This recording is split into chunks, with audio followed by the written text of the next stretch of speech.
Hello, everyone, and welcome to League Review. I'm your host, William, and today is the LMS podcast. I don't have it up right now. There we go. But unfortunately, this one will be a quick podcast, and not because TFT ranked came out. It did come. I am currently bronze four, but I got third, second, seventh. That was one of my worst performances in like a week. Fourth and first, and I got bronze four. But that's not important. I had an 11-hour workday today, so I am pretty exhausted. We just had budget issues at work, so we had to stay because they needed to be fixed before we could leave. And every time I was like, please, like, work, it was like never ever working. But we finally got it done after about 3 hours. No, it was like 2 hours and 45 minutes extra before I was like when I normally go home. That's when I finally was able to go home. Like, it was terrible.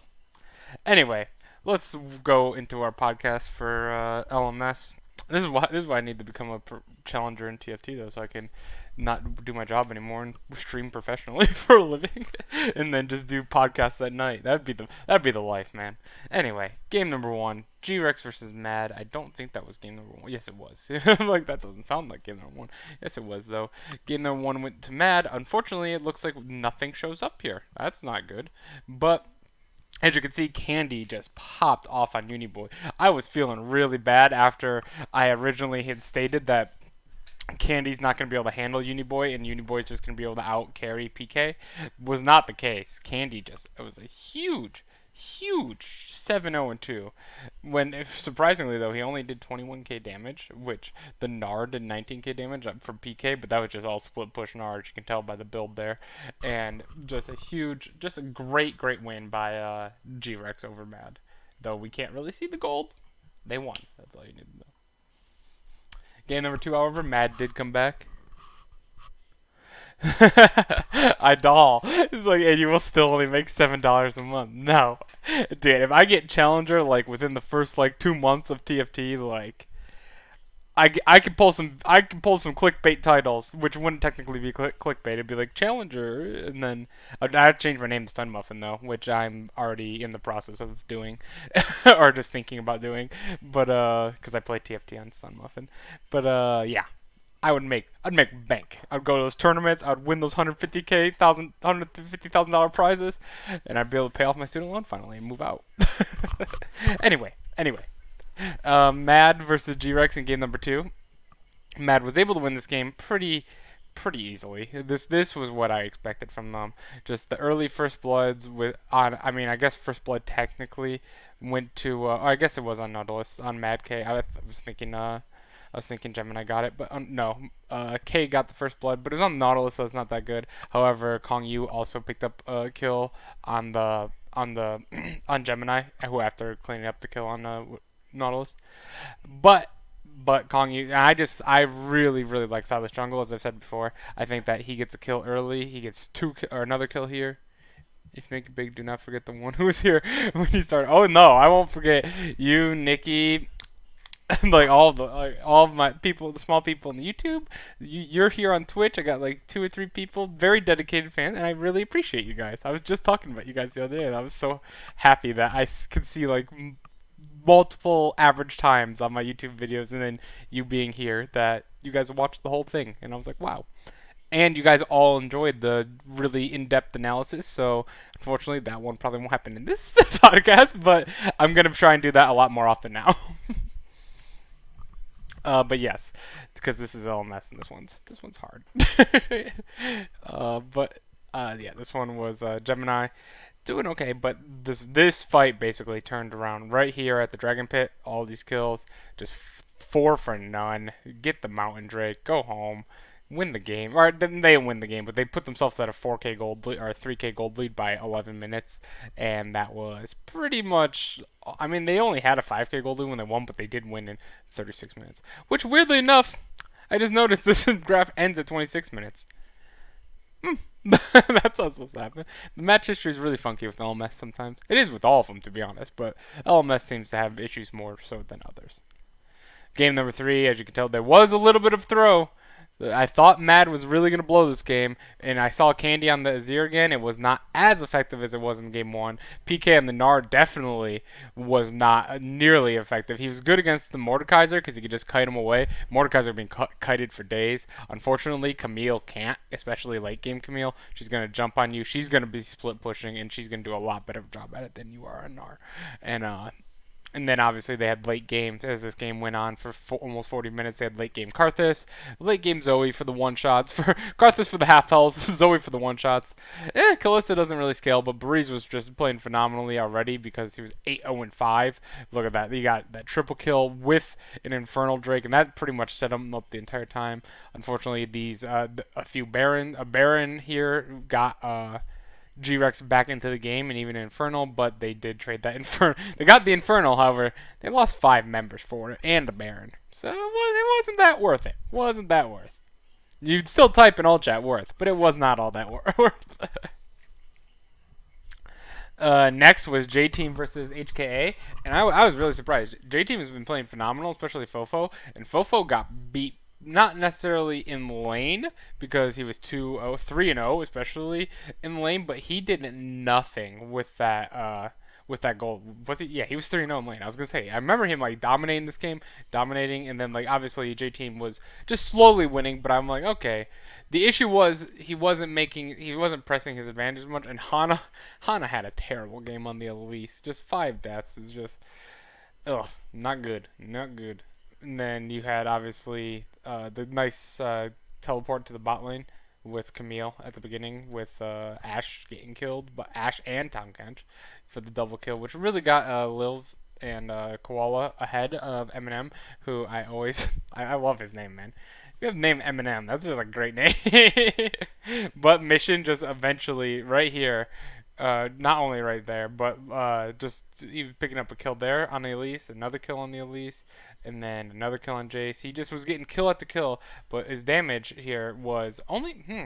Ezreal poke always surprises me with how much damage it really does, because outside of that Mission had the second most damage, and I was assuming he was doing more damage than Ezreal this game, but you always got to remember Ezreal is like poke, poke, poke, poke, and it's just that damage builds up. Where late game Corki's like rocket cube, boom, you're dead.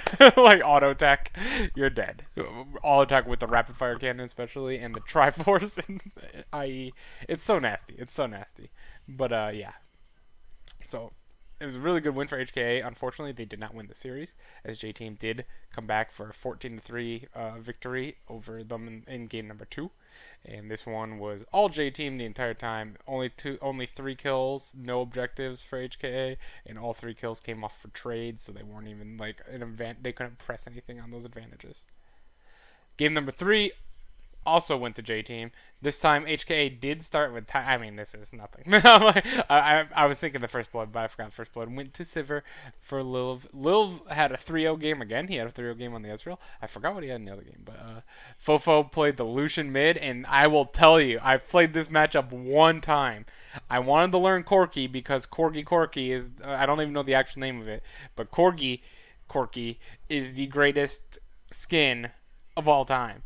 And I really wanted the Master Corki. Is it really? Yeah, because ranked is out now. Now it's serious. Everyone's just playing around first. I'd all said I've never seen Teamfight Tactics #1 on Twitch until just now. Yeah, it's gonna pop. I really, really do believe it's gonna pop off, and I think it's more hoping. This is my as a 25-year-old. I'm not that old in the normal person sense, but in a gamer sense, like. I'm pretty old. I just did a reaction time test the other day. My brother was showing me that the average reaction time is like 200 per millisecond or whatever like that. I'm at 400, so I was on the bottom of that. The curve went like this is the average, and then I'm down here. That's why I'm a tank player, man. Tank and point and click is all I can do. But my reaction times suck. But Teamfight Tactics, I can do it. I can do it. There's not a lot of reaction times there. But anyway, this game was all J Team. Fofo, I've played this matchup with Corki. You do not win this matchup. This matchup hurts. Hurts really, really bad. You got a kill there at 10 minutes. You got another kill on Lee Sin, and just like you can't do anything as Corki early against Lucian. He easily dashes out of your queue. So you can't hit him with that. It's pretty much impossible to hit in any type of competent Lucian with 2Q. And then he just has more burst than you. He just has way more damage early than you do, and he has the range. So it's not like you're facing a melee matchup per se, where you can like poke him out. You can't. You just can't. And he just hurts, and it's not fun at all. And he spikes earlier, especially going IE. Since he's going the same build you, he's going like pretty much the same build. He got his Blade Master as well for that healing or. Blade of the Rune. You can tell I played too much TFT. I called the Blade of the Rune King Blade Master. Oh man, yikes! So my league knowledge is just going down the drain. I've only played like 5 games. I don't know. I did play more with my friend who just started, but like without that, like playing with my friend that just started playing League, worst time for him by the way. And I've played like 2 or 3 games of League in the last 4 weeks since Teamfight Tactics came out of PBE. Anyway, AHQ versus Alpha in this game. Alpha did at least get the early Infernal, and I was thinking, okay, there's a chance. They got a tower. They traded tower and Rift Herald for tower and Ocean Drake. Not the worst trade. Only 1 kill, by the way, until basically the 20-minute mark this game, and that was unfortunately for Alpha on or it was on Alex on AHQ, which is not that bad to have a kill go to Sejuani. However, just eventually they got a good team fight here, and then just they lost the Infernal. And then they lost to Baron. Plus, they just lost to Baron, lost 2 kills, and then just pretty much off of that Baron, they weren't. This team you would think would be able to wave clear a little better with Azir, but that's the amount of poke from Jace, and you have Camille on the side lane split pushing for Leaky.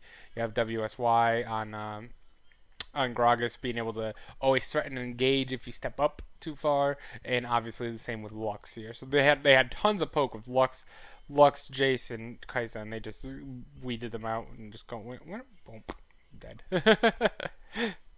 That's how it goes sometimes. Those are the worst. When the enemy has Baron buff and they have tons of poke, it feels bad. It feels real bad to play.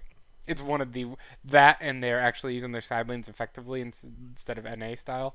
Like that's the worst feeling when you just like getting torn. Like they're dragging you left, right, and it sucks. I hate that. It's one of my least favorite feelings in League. That's why NA's okay, because no one does that too much. It's not that often. AHQ versus Alpha. This game was just straight blowout, as you can tell. Alpha again secures a nice early dragon. This time with Skull, but Skull had to smite because of the whatever it's called, the summer spell book is right. Yeah. And then you had just boom, boom. They got Rift Herald, and then once they got Rift Herald, nothing else happened for them. The Karthus just kept dying and dying and dying and not, and like you're like, okay, that's Karthus' purpose. Not when you're not doing anything. Look at this, an ace for 0, a Baron, and then just again, you got the split push on the Gnar. Gnar wasn't really split pushing too much. He's more of a tanky build, but he could still split push. And then you got the protection of Kai'Sa with the Braum. You have split push on the you got your glacial comp here with Sejuani and Braum, followed by Kai'Sa for a ranger, and then you just got a good comp here.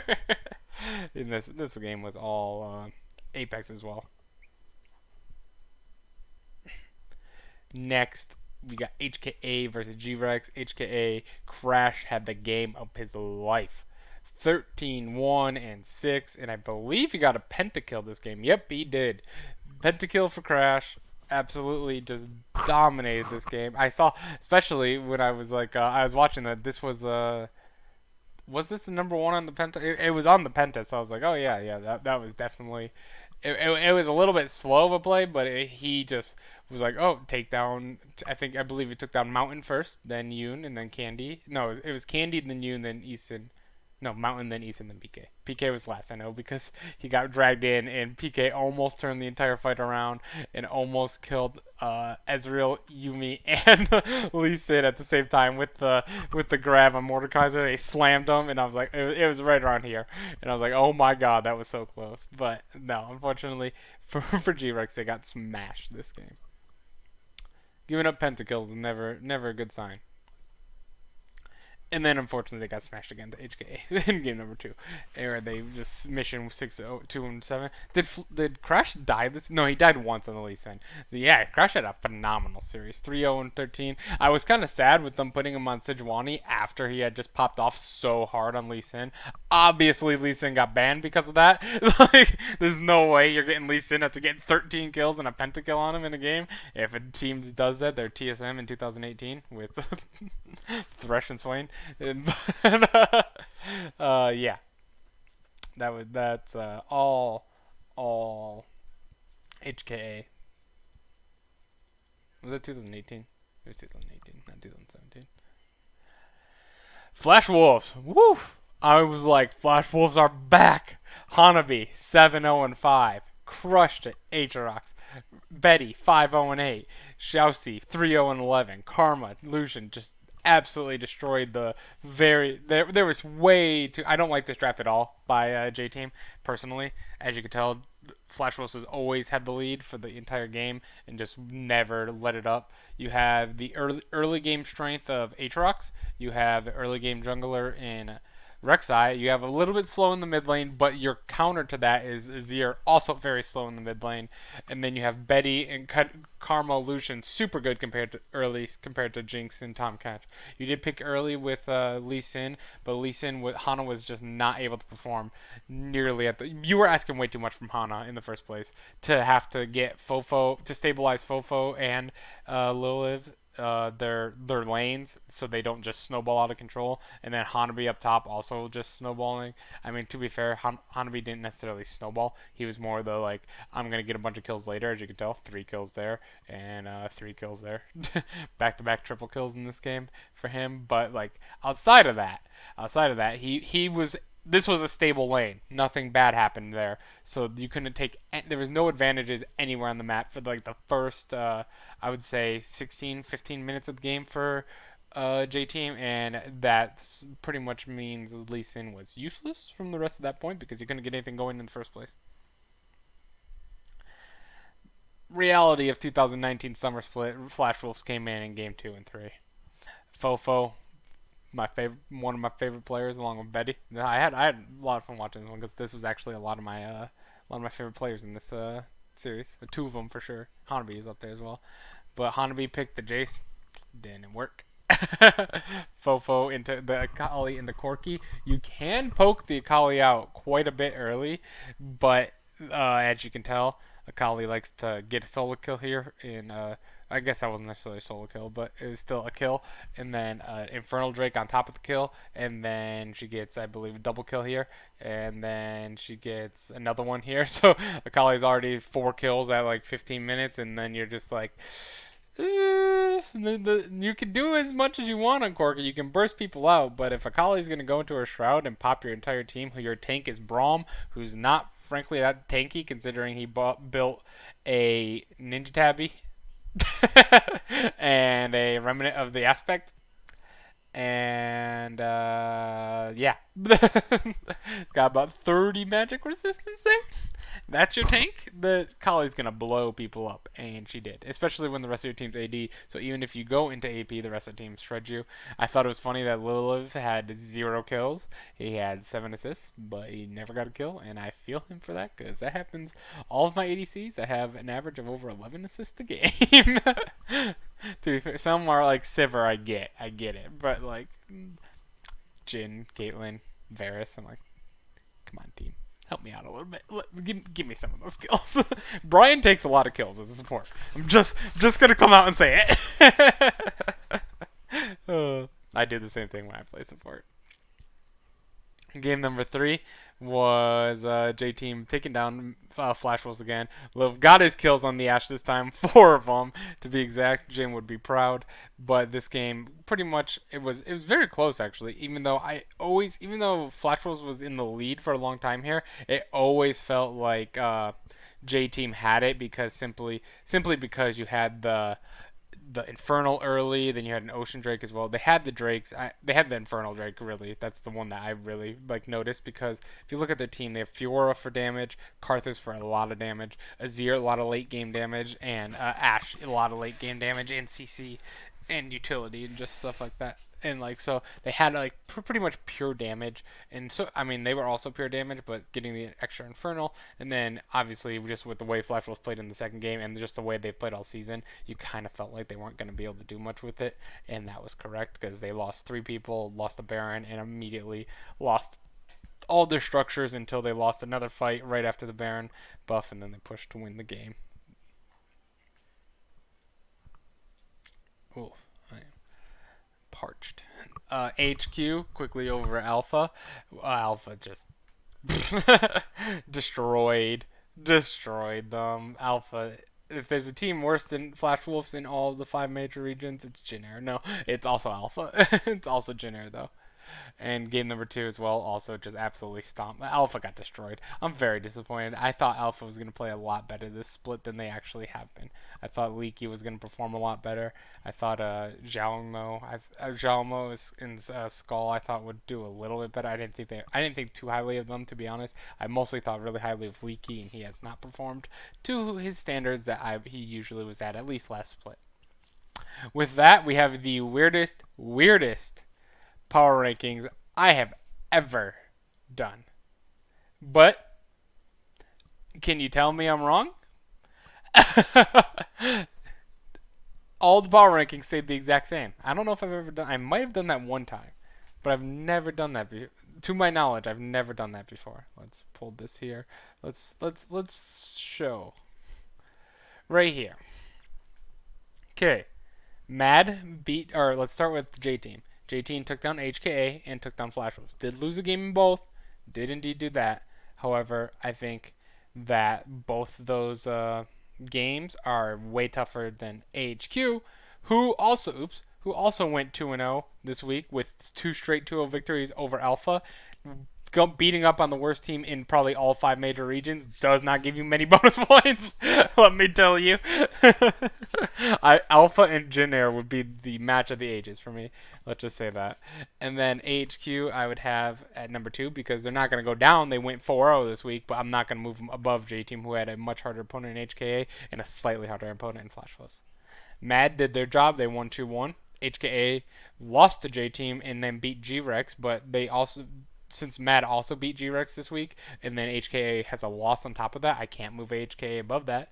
However, I can't move G-Rex above them because they also went 0-2 this week against Mad and HKA, so there's no way G-Rex can move up on an 0-2 week. Flash Wolves went 0-1 this week, and I don't really want to put them above G-Rex just because they're still currently 1-6 on the year. This is the only one that could be a possible move is Flash Wolves above G-Rex, but that's it. There's not much there. And Alpha obviously is 3-12 on the year and got 2-0 and blasted in both in all 4 games. So all the power rankings stay the same, and I don't think you can argue anything outside of maybe Flash Wolves number 5 and G-Rex 6, but that's even a tough sell to be honest with you. Can't. It's hard to move up a team that's a 1-6 with I believe a loss. Yeah, with a loss to G-Rex, and their only win is against the other 1-6 team. They lost every other team. So, week 5. Week 5 predictions. There's only 2 more weeks left, or 3 more weeks left. Oh, wow. There's only 7 weeks? Interesting. But yes, week number 5. This is Flash Wolves is not going to make Worlds. Holy shit. Wow. Maybe. There's still a gauntlet, right? Is there a gauntlet in the LMS? I don't actually know for a fact. I'll figure that out later. But they do have a lot of points from spring, so maybe if they're only 2 games out of the playoffs, but these 4 teams actually look decent. These 3 do not. They look decent in LMS standards. 2 of them look good, to be fair, but these 2 look decent in LMS standards. Anyway, game of the week, game of the split, I would even say. AHQ and J Team. I'm very torn on this one. I think, in my opinion, just because I think of superpower. What wins you very big games? It's not. It can be teamwork and stuff, but it's you always want to have that one player rise up and outperform any other player. on the map, and like you can count on that player to carry your team to victory. And I think that's what Fofo is for J Team, and that's why I have J Team winning this 2-1. I really think that if when the game's on the line, there's no one else in the LMS currently I trust more than Fofo. Usually it would have been Betty, but I can't trust him right now. You can't trust anyone on Flash Wolves. But yeah, Fofo is really really good. There's I think I believe I was telling my friend Brian. There's like 6 or 7 teams. My friend Brian, you guys know Brian, but there's like 6 or 7 teams are players in the LMS that can probably move to a different region, and outside of that, the region might collapse if that happens. Like they're hanging on by a thread here. Just to be honest, and that's how I see it from an outside perspective. But like this region is getting weaker and weaker by the minute. And Fofo is definitely one of those players. Mad versus Alpha. Mad should be able to do it fine, but Alpha's only win this season is actually against Mad. So you never know with Mad. They do throw a lot of games. They're kind of like EDG in that sense, where they just play down the opponents. But definitely am going to pick Mad over Alpha. I just think they just will be able to take them down. I just have faith. Alpha's looked terrible since that win. HQ over Mad. Again, Mad has looked very mediocre at best this split. Uniboy's not doing too much, and I think AHQ is going to be upset with their victory over, or with their defeat over J Team, or they're going to be on a roll from J Team. And either way, I think they're going to beat Mad just fine. Flash Wolves over G-Rex. Oh, this is a tough one. I'm going to go Flash Wolves. This is like my Dominus, my crack, which my cocaine of addictive picks with Dominus. That did not work out, and Idol's gonna have to set up an AA meeting or just an abuse meeting, a gambling abuse. I don't know, something for me to stop picking Dominus. But it's gonna have to be the same thing with Flash Wolves soon, because I do think Flash Wolves will get a win over G-Rex in a 2-1 fashion. I think it's gonna be a close series, but I just believe in Betty, man. Still, I shouldn't, but I still do. J Team over G-Rex. G-Rex again looks pretty terrible this split. J Team still has yet to lose a game. Pretty easy, pretty much as easy as that. And then I dare myself to do this, and I did it. I also just the exact same thing as Dominus in the LPL. I picked Flash Wolves to go 2-0 this week after a 1-6 start. I'm like, are they 1-7 or 1-6? 1-6 start. I think they'll be 3-6 after this week, and hopefully for their sake, I just can't see Flash Wolves missing playoffs at all. They've always been the #1 team coming out of or winning the split. I just can't see them. I think it'll go on a little bit of a hot streak here. I could be completely wrong, but because then they have Mad, and that's going to be a true test. And then who do they have left? They only have 3 games left. They have Alpha, Mad. They gotta win. They gotta win these games. They have no shot if they lose this week. So I think they're going to be in do or die situation. I think do or die. You have Betty, you have Hanabi. You have to get your shit together. And I think they will. I'm not sure if they will, to be honest. You can never be sure picking a 1-6 team to go 2-0 this week. But I'm putting my faith on them. It's not working on Dominus. Maybe it'll work on Flash Wolves. If not, I was up to 500 finally on LMS, and I'm going to crash back down. But that will be it for the podcast today. Thank you guys for coming to watch. We will have the LEC tomorrow, wildcard on Friday, and then that will be it for the week, obviously, until the next week starts with the LPL on Sunday. But thank you guys for coming to watch, and we will see you tomorrow for the LEC. Good night.